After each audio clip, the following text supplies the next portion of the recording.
Добрый день еще раз. Мы вновь начинаем работать по исчезнувшим деревням. Как я уже сказал, мы сегодня в Кесском районе. Приехали на месте исчезнувшей деревни Кыква Кесского района.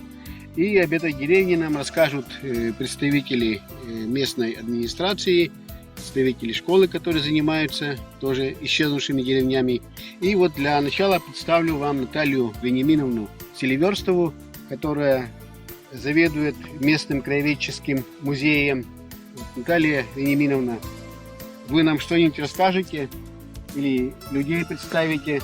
Ну, я думаю, я представлю нашего главного рассказчика об этой деревне, на месте, в которой мы сейчас находимся, Назарова Эльвира Евгеньевна. Она долгое время была главой Новоунтемского муниципального образования, сама родом из этой деревни, поэтому прекрасно нам расскажет о своей родинке, родины малой. Эльвира Евгеньевна. Эльвира Евгеньевна, начинайте. Что об этой деревне интересно, можете сказать нам? Так. В общем-то, меня это привлекло в том, что действительно я жила в этой деревне. Есть такие, которые приезжают в эту деревню и вроде того, что сердце держит память об этой деревне. И мне как-то заинтересовало, что раз есть люди такие поддерживающие, чтобы нам про эту деревню не изучить материал. А когда примерно эта деревня Кыква образовалась?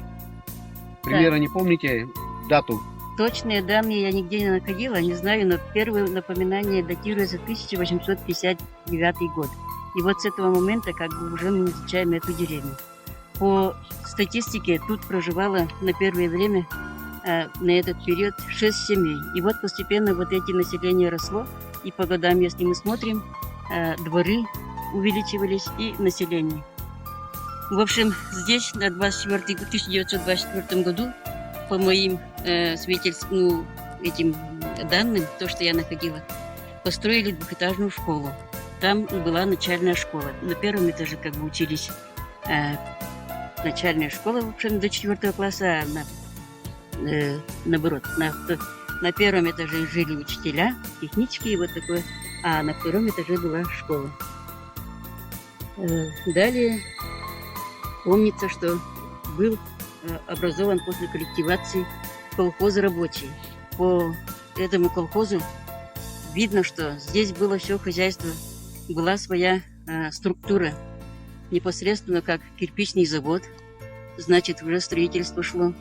Лен сеяли, паклю делали, конюшня, молочно-товарная ферма. Могу даже это показать. Но, в общем-то, овцеводство, куры были. Вот этим делом хозяйство занималось. А площадь была где-то в пределах этой деревни 492 гектара. Относилась вот эта деревня к Медьминскому сельсовету. Сейчас у нас Ютален, Новоунтемский сельсовет, а Медьминскому. И центр у них был Медьма, рабочий колхоз, а центр деревни в общем, Медьма. Как вы думаете, почему деревня исчезла? Вроде большая, и школа была, и колхоз, как вы говорите. Так, на этот вопрос это однозначно по всем деревням, по всем исчезнувшим деревням получилось так, что в свое время как бы деревни отдаленные были, дороги не было. В свое время даже света не было, радио не было. Даже я помню, уже 60-е годы, в 65-м году появилось первое радио. Помню, что как свет появился. Вот на это глядя уже молодежь по первости уезжали, а потом комплексы появились.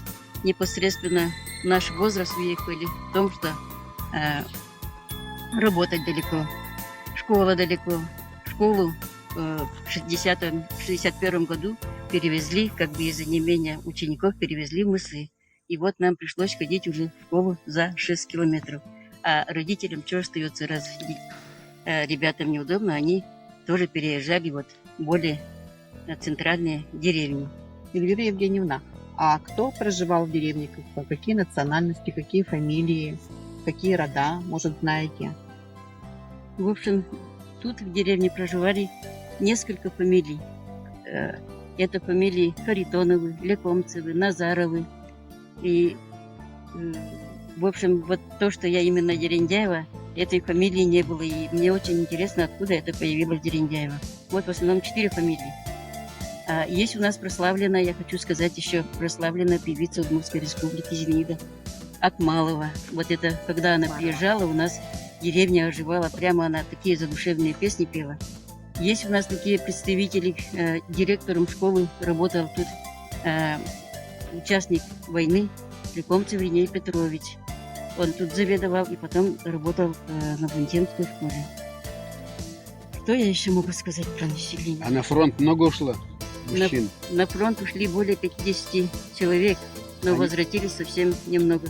И вот по этим данным мы сейчас работаем, ищем сведения. Работа это помогает нам, непосредственно мы сейчас работаем со школой.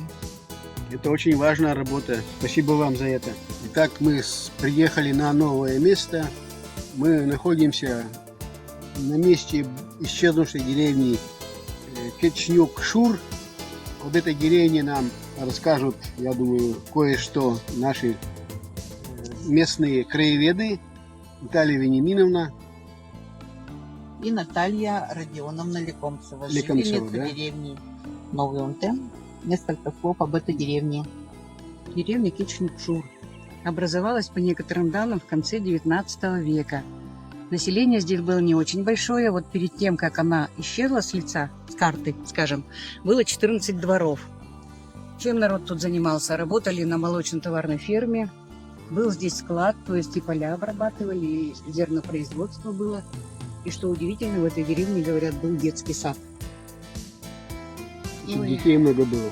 видимо, да, чтобы вот они беспризорно не бегали, все-таки вот и тракт до сих пор он проходит, Кескулига, здесь, через эту деревню. Видимо, все-таки детям нужно было жить под присмотром, опасно было. Что еще интересного здесь? Под горой у них Максим Шур, речка рядом, и Максим Гурещ, это дорога в Новый Унтем. По этой горе гора была выше, конечно, в те времена, когда здесь была деревня. Ну и достопримечательности, как в любой удмуртской деревне, вот в Кеском районе точно, Динапочтон Нюк и Пач Фандон Нюк. Это то есть все деревни собирались там, где родник, там варили обычно.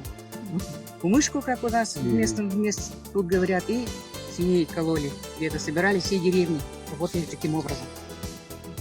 А какие фамилии здесь были? Какие А фамилии, вот сколько я знаю фамилии. Фамилии Анчукова здесь были и Шиловы, из фамилий, которые я знаю. Больше я других фамилий вот здесь не встречала. В какие годы примерно деревня исчезла? Деревня исчезла в 80-е годы. Это уже 20 века получается. Тоже укрупнение колхозов. Несколько семей после пожара переехали в Унтем, а некоторые просто вставали и уезжали отсюда дальше куда-то искать себе лучшее место жительства и работы, где удобнее. Как обычно человек ищет где лучше. Школы не было, да? Школы здесь не было, они всегда в Унтем ходили, насколько я помню. Может быть, когда-то раньше, в деревне там дальше, Пегашур, вот там, говорят, была школа, а вот здесь я не слышала, только детский сад. Такие деревня представляла одну улицу, которая была вытянута вдоль тракта. Да, деревня вот вдоль тракта. Тут, видно, 1-2 еще дома были, стояли где-то ближе по Лебешурской дорогу, Болоху. Ну, интересно, конечно. Да, конечно, очень интересно. Название Удмуртское. Название. И жили здесь удмурты, да.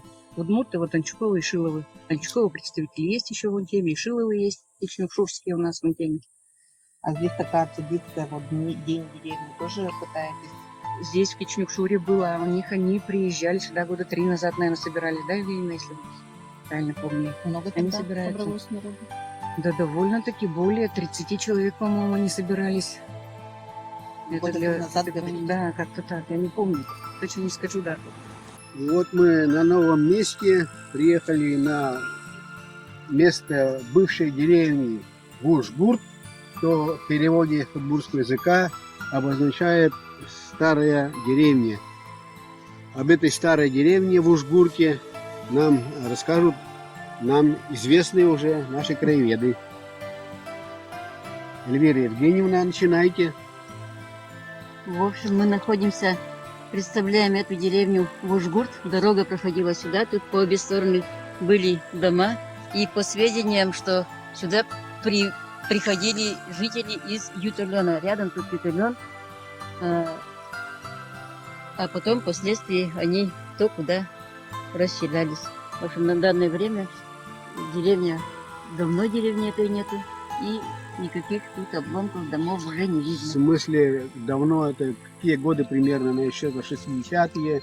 Наверное, даже 70-е годы? 50-е годы. 50-е годы даже, Да. да? Да, самое начало. Да, и очень мало исторических сведений у нас на сегодня об этой деревне, но мы в начале пути.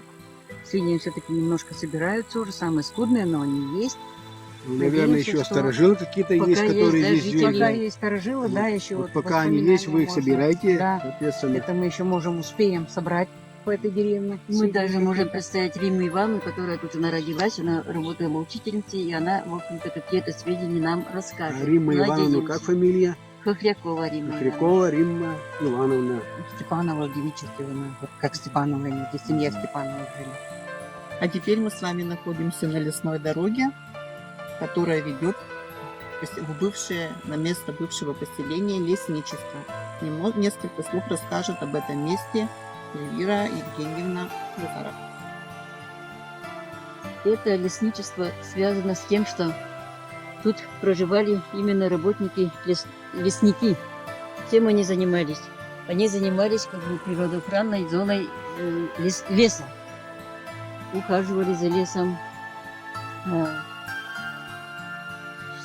Семейство было из 16 дворов поселений. Да. В общем, что я могу сказать? Мы тут уже не помним, кто тут проживали, а по сведениям, которые здесь проживают и проживали, они рассказывали нам, что здесь было производство семян лесных пород, это хвойных пород. Они зимой собирали вот эти шишки, а потом всю зиму как бы занимались этим хозяйством, сушили.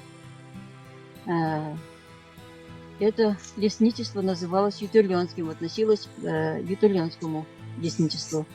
В 50-х годах образовалось. Было семей где-то 16, семьи были многодетные, садика не было. Вот где-то у кого-то бабушки были, они там и оставались. В школу ходили в Ютюрлен через лес тут напрямую. А в 70-х годах, это в 72-м году уже лесничество как бы исчезло с лица земли. Они переехали, в общем, из-за того, что население еще уезжало, искали как бы добротные места, хорошие места. Часть лесников переехали в Ключи, это там у нас леспромхоз был. Из-за этого и леснический этот участок, Ютюрленский участок, перевезли в Ключи. А раз лесничество, наверное, и лес заготовляли, и дрова заготовляли, наверное, да, и сплавляли. Тут, да, действительно, у лесников были свои лошади, у них были свои участки, они заготавливали дрова, но сплавлять лес не сплавляли, потому что по первости, когда вода была в реке Вьюз полноводна, там они сплавляли, а потом сейчас мелко стало, когда они уже проживали 50-е годы, 60-е годы, они как бы уже этим делом не занимались.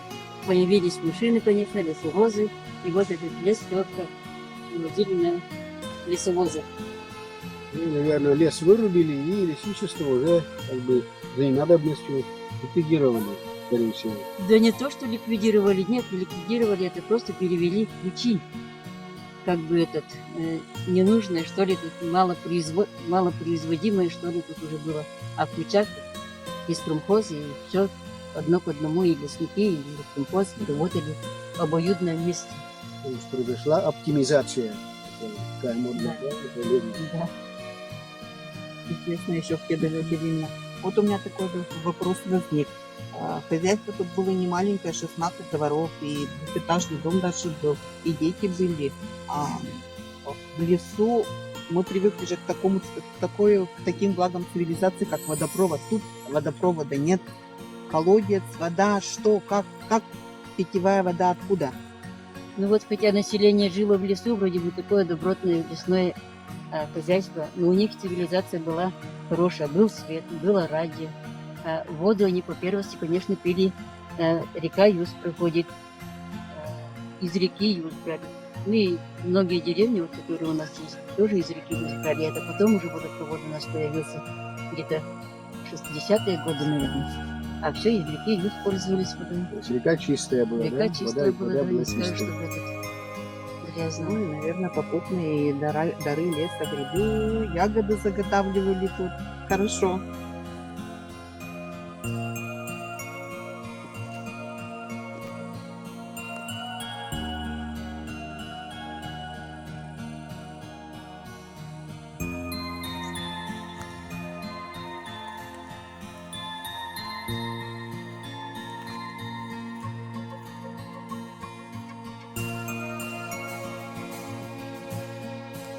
Здесь когда-то давно была деревня Варсе. Вот эти вот тополи, которые стоят у дороги, хорошее напоминание о тех тем потомкам, которые когда-нибудь вспомнят свои корни и приедут посмотреть свое место, свое поселение, где когда-то жили их предки. Судя по всему, деревня была небольшая, стояла тоже на трассе на проездом и практически находится на границе между Песским и Кулигинским, бывшим Кулигинским районом.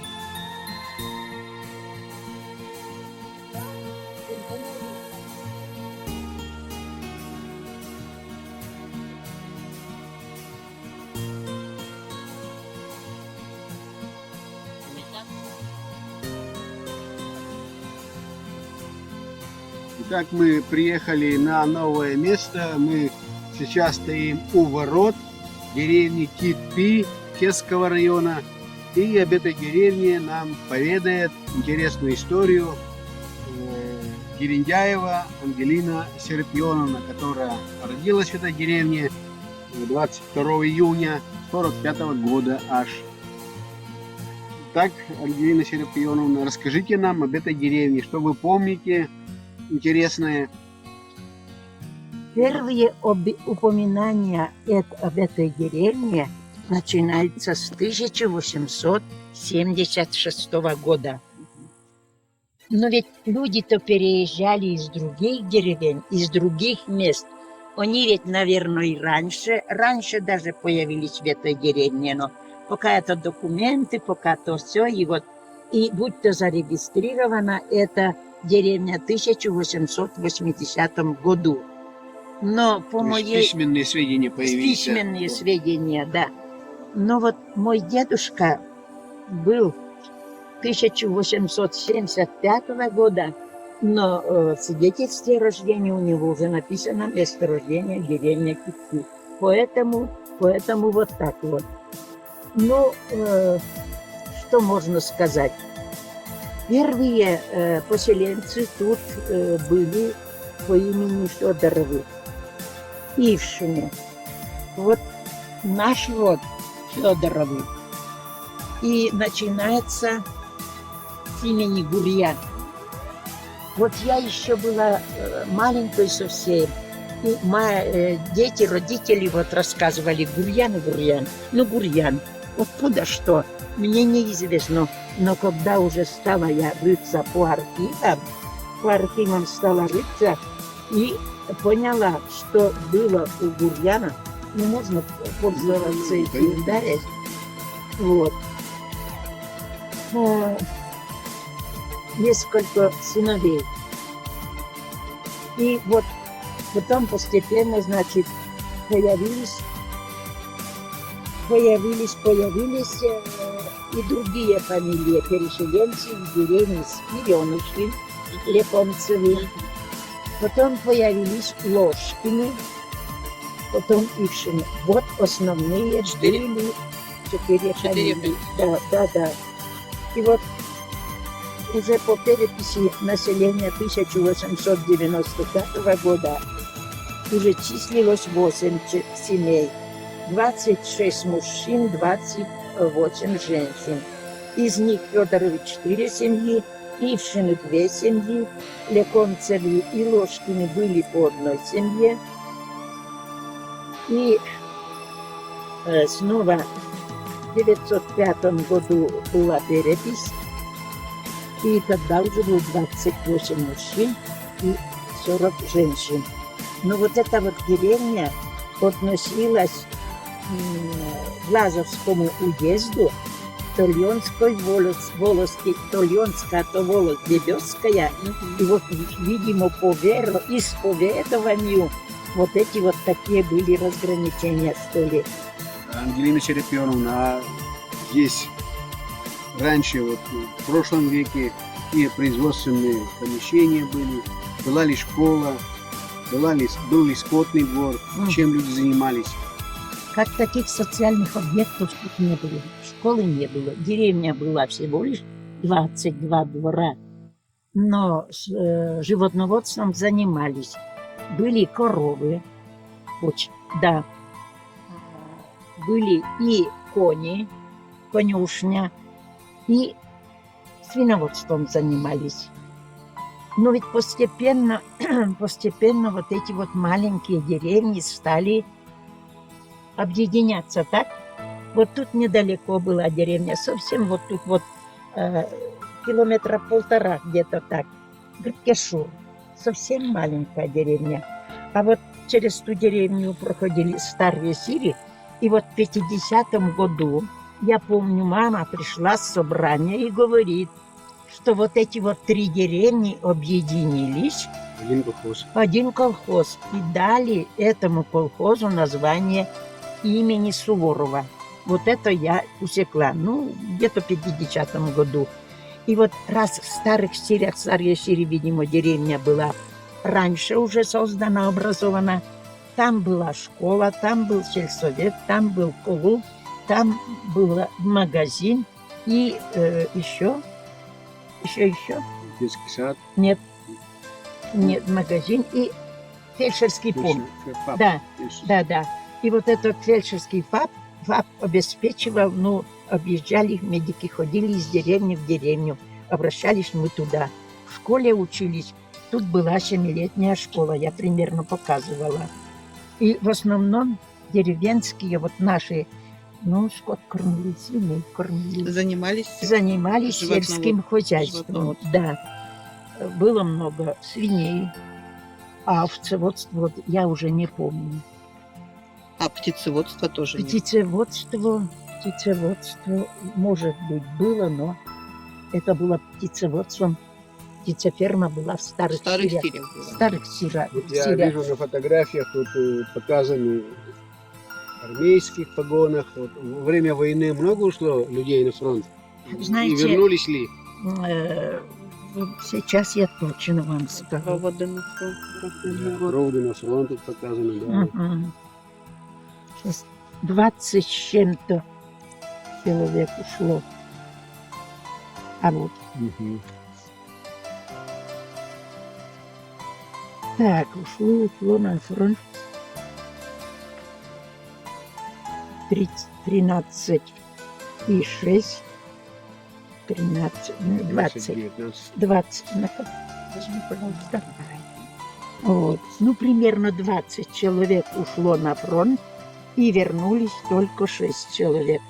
Вот 13 человек погибли. Вот есть у нас дед маленького роста. Где он? Смотрю, Федор Владимир Серапионович не родственник. Да. И фамилия такая, и отчество Да. такое же. Вот нету.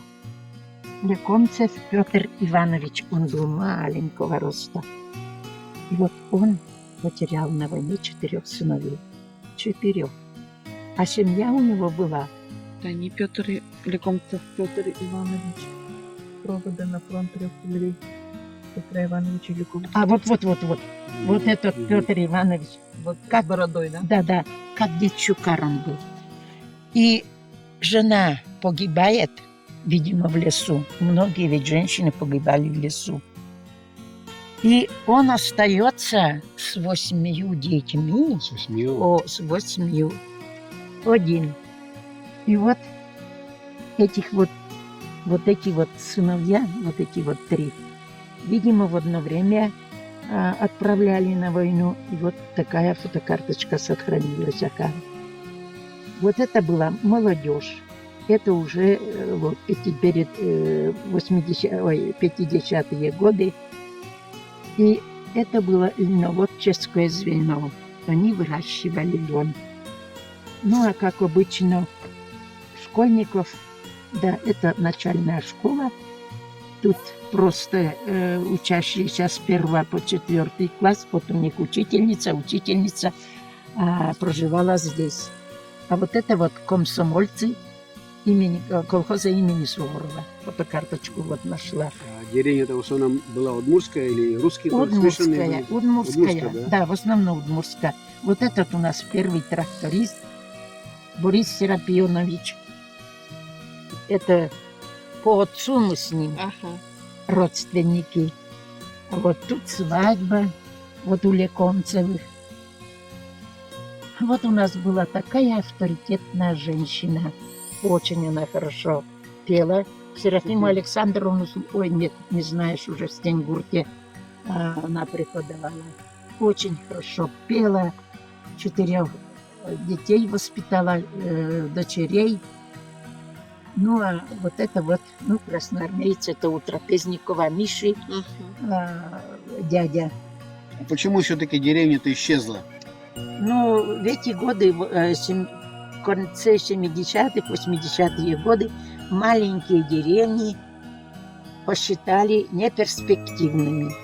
Тем более хозяйство было, я скажу, небогатое. И вот весь скот перевезли в Старые Силы, а потом из Старых Сил и в Липовку. И вот те, которые семей 6-7 переехали в Липовку, а остальные уже женщины в основном преклонного возраста были, они к своим детям. Кто в Кес, кто в другие деревни. Где мы сейчас находимся? Мы находимся на территории бывшей деревни Старые Сири. Это была центральная усадьба колхоза имени Суворова. Тут был и сельский совет, тут была школа 7-летняя, тут был магазин, фельдшерско-акушерский пункт, и библиотека, и все было, все эти инфраструктура. Ну и также в этой деревне выращивали коров, овец. Тут выращивали, вот в нашей деревне не выращивали овец, а тут выращивали, по-моему, была и птицеферма. Ну, Деревня большая была, да? деревня была больше, чем у нас. Магазин. А знаете, магазин привозили товар из Тортыма. Наталья Вениаминовна, представляете? Так далеко. Так, торт. А зачем не из Кеза возили? Сельпо было Тортымское, и почему-то вот из Тортыма на лошадях много ли привезет товара, да? Соль, да, сахар, да, песок, да, еще чего. Да, мукой-то ведь не торговали тогда, в те-то годы. А на самом краю деревни магазин стоял. Тут пекарни не было. Мельница. Где-то нет. Вот на этом месте вот это было и сельский совет, и клуб, и все вместе. Где-то тут в середине деревни располагался медпункт. И вот этот медпункт, работники этого медпункта обслуживали вот эти вот 3 деревни. Старые Сири, Титпи, и вот еще была деревня совсем маленькая, Гыткешур. В деревне ведь была жизнь-то тяжелая, трудная, денег не было. И многие уезжали в те годы в Казахстан на освоение целинных и залежных земель.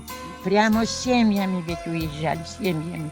Вот у нас семьями в деревне, вроде я не помню, молодежь уезжала. Уезжала, год-два проживали, но обратно ведь возвращались все равно, скучали по родным местам. Когда примерно исчезла деревня-то? Ну, также... 79-й, 80-й вот годы. тоже 80-е, потому что, это была тоже уже не перспективная деревня. Все вот эти вот и клуб, и сельский совет перевезли вот в эту Липовку, которая еще существует. Земли-то вот частные. Какой-то тут была своя история. Да. Своя история. Вот тут вот дорога была, где-то пруд был. Вот это вот была дорога до Орла.